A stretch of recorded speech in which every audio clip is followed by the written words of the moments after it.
सबसे पहले तो मैं आप सभी से क्षमा प्रार्थी हूँ। यह कहना चाहता हूँ कि मैं काफ़ी दिनों के बाद आप लोगों से फिर से जुड़ रहा हूँ और इतने लंबे अंतराल के बाद यह वीडियो बना रहा हूँ। जैसे कि आप सभी को पता है कि मैं एसएससी की तैयारी करता हूँ, एसएससी सीजीएल की तैयारी करता हूँ और इस वक्त परीक्षा काफ़ी नज़दीक आ चुकी है। इस वजह से मैं पिछले कुछ समय से इंस्टाग्राम या सोशल मीडिया पर उतना सक्रिय नहीं रह पा रहा था, लेकिन भले ही मैं फिजिकली रूप से लाइब्रेरी में अपनी पढ़ाई कर रहा था, पर मेंटली दिमाग हर एक सेकेंड जंतर मंतर में चल रहे उस आंदोलन और देश के युवाओं के साथ ही जुड़ा हुआ। जब जंतर मंतर पर कॉकरोच जनता पार्टी के बैनर तले यह छात्र आंदोलन चल रहा था, तो मैंने बहुत करीब से देखा कि ऐतिहासिक आंदोलन को कमजोर करने के लिए कैसे कैसे कुचक्र रचे गए। कुछ लोगों ने इसे जाति और धर्म के खांचे में बांटने की कोशिश। हद तो तब हो गई जब प्रदर्शन कर रहे मासूम और शिक्षित छात्रों को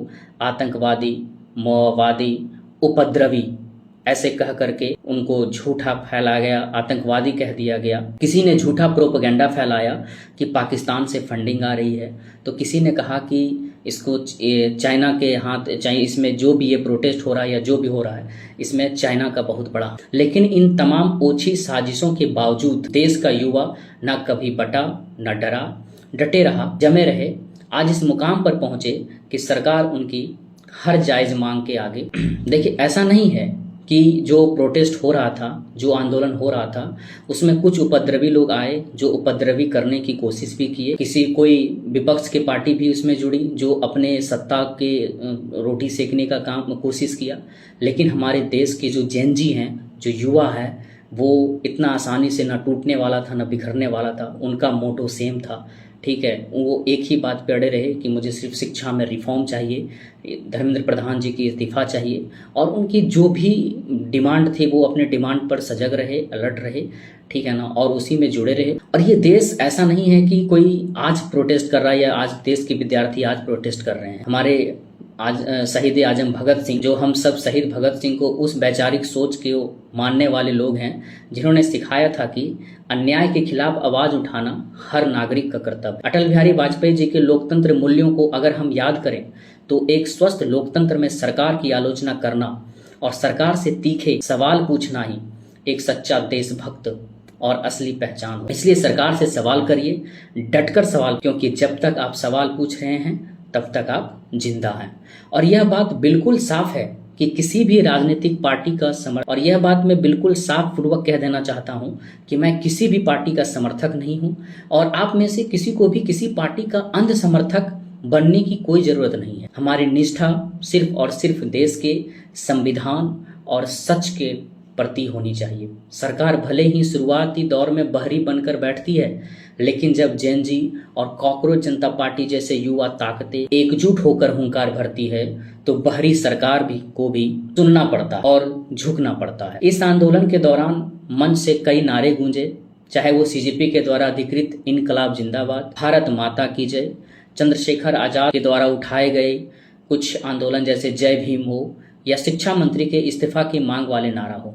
हर नारे के पीछे देश का हक और न्याय की भावना। इसी नारों के बीच में कुछ कुछ लोग आए जिन्होंने कुछ और नारे लगाए, और उसको इस तरह, या फिर कुछ नारे को पूरी तरह ना दिखा करके कुछ छोटे छोटे क्लिप में उसको काट करके दिखाया गया।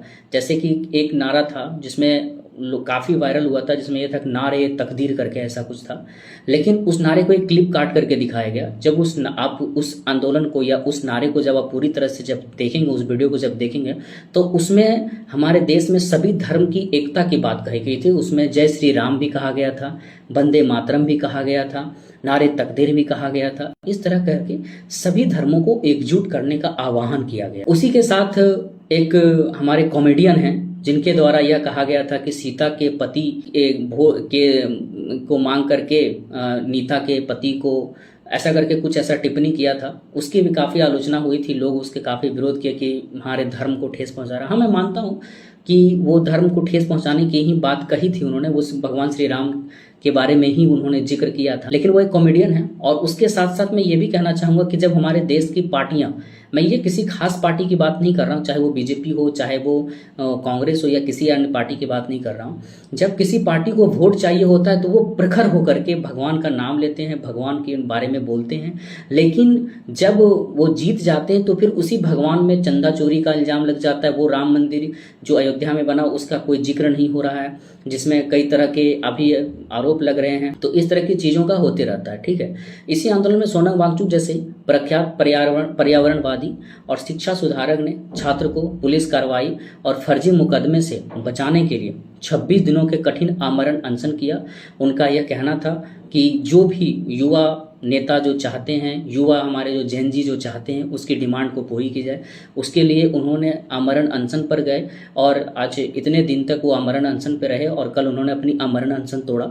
मैं उनको भी बहुत बहुत धन्यवाद कहता हूं कि उनके द्वारा यह अथक प्रयास ही था जो इस देश के नेता को घुटने पे लाने में या सरकार को घुटने पे लाने में एक बहुत बड़ा योगदान दिया। और संगठन ने इसे हिंसक रूप, और कई ऐसे संगठन आए, कई ऐसे नेता आए, कई ऐसे विपक्ष आए, कई ऐसे उपद्रवी तत्व आए जो इस आंदोलन को हिंसक बनाने की कोशिश की ताकि छात्रों को बदनाम किया जाए, ठीक है। लेकिन हमारे देश के युवाओं ने अपने सूझबूझ और अनुशासन से इस आंदोलन को टूटने नहीं दिया और अंत में इस संघर्ष का परिणाम हमारे सामने है कि छात्रों की पहली मांग के तहत तत्कालीन शिक्षा मंत्री धर्मेंद्र प्रधान की इस्तीफा प्रधानमंत्री महोदय को सौंप दिया गया और अपने पदभार से मुक्त हो गए।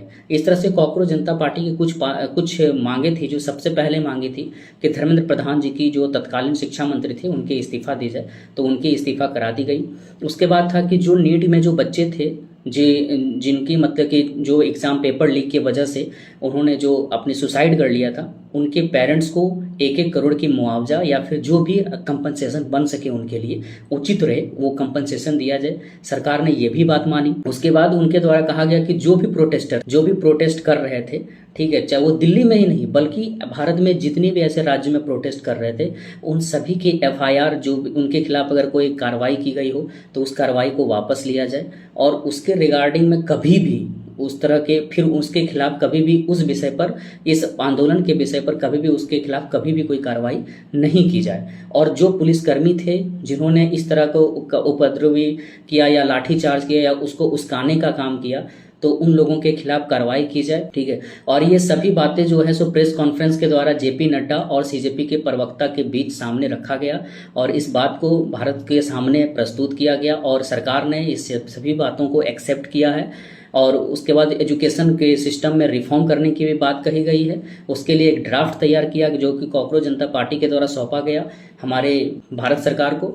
अब भारत सरकार ने यह आश्वासन दिया है कि मैं 1 महीने के अंदर इस ड्राफ्ट पे काम करूंगा और 1 महीने के अंदर मैं इस पे जवाबदेही पेश करूंगा। और इसी के साथ मैं कहना चाहता हूं कि इतिहास गवाह है कि जब जब छात्र और युवा सड़क पर अपने हक के लिए उतरा है वो हमेशा जीत कर गया है।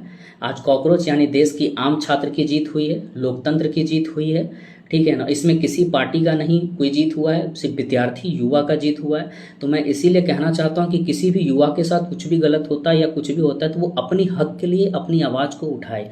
वो किसी पार्टी के लिए या किसी धर्म के लिए किसी जाति में बंध करके ना रह जाए, क्योंकि आज की जो जनरेशन है वो काफ़ी आगे निकल चुका है और ये बहुत छोटी और बहुत ओछी सोच है कि कोई अपनी धर्म को लेकर के अपनी जात को लेकर के एक जगह पे मुड़ा हुआ है और दूसरों को उस गलत भावनाओं से देख रहा है। इसलिए अपनी आंखों को खोलने की बारी आ गई है, ठीक है। और हम लोगों को आगे बढ़ना है और जो भारत जो पहले कहा जाता था कि सोने की चिड़िया है या ज्ञान की धरती है, ठीक है, उसको फिर से लाने की जिक्र हो गई। और मुझे जहाँ तक लगता है जिस तरह से हमारे देश के युवा का जो आक्रोश दिखा मुझे कि जिस तरह से वो लोग शिक्षा को लेकर के इतने अग्रसर रहे हैं, मुझे लगता है कि वो दिन अब दूर नहीं जब भारत भी शिक्षा के मामले में अमेरिका चाइना जैसे बनेगा, यूरोप के देशों के जैसा बनेगा, अर्थव्यवस्था में भी अमेरिका जापान चाइना को कंपेयर करेगा।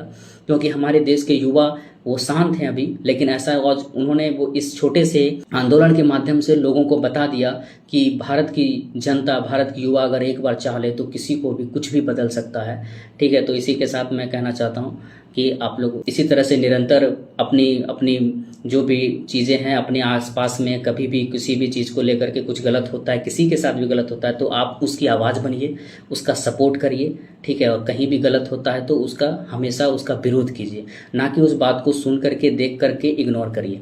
ठीक है, इसी के साथ मैं कहना चाहता हूँ जय हिंद जय